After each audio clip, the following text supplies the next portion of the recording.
Good day, folks. Today I'm going to be showing you how to play the board game Sorry. Now, in my other videos, you guys probably know, I've been a YouTuber. I've said this in the last 4 years. Sorry is by far my favorite board game.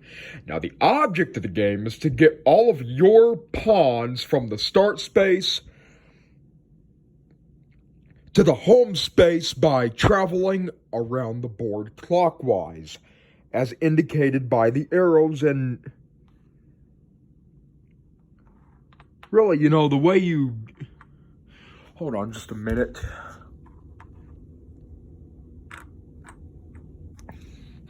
So, this is the more modern version. On this one, there's only 3 pawns instead of 4. And another difference is in the original game, you would have to draw a 1 or a 2 or a sorry card in order to get your pawn out. Not so in this game. You can draw anything as long as it'll allow you to move forward. So if you draw a card that says move backwards 4, you can't get out. I actually got a funny story for you guys. One time, me and Sam Conley and the rest of the family were playing Sorry. Now, I'm willing to admit this, and Sam Conley's given me full permission to talk about this. He can be very competitive in a board game. Anytime he drew a move backwards 4, he would go back 4 from here and then go into the safety zone. So we thought, yeah, that's okay.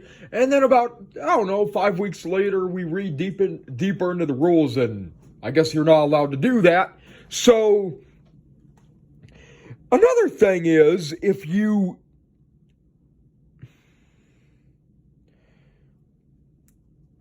land on a slide space, you can go slide down the squares as long as it has your color.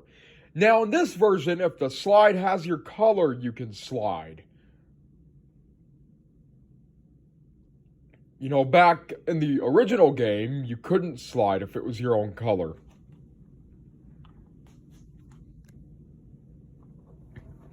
Another major difference is if you draw this card, now we're going to talk about the fire up,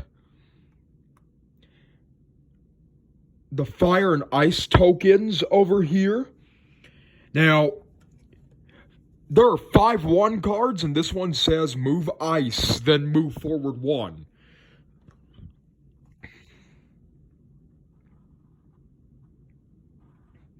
And for an example, I can put ice on my opponent.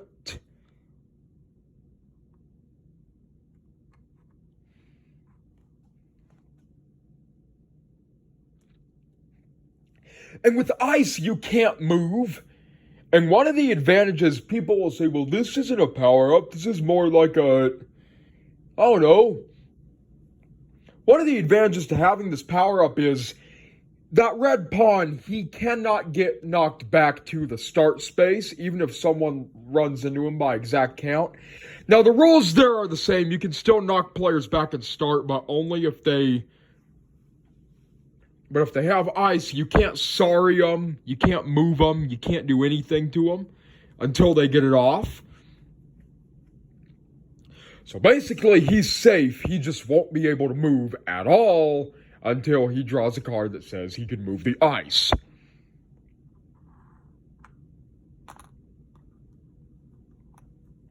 Now, the fire token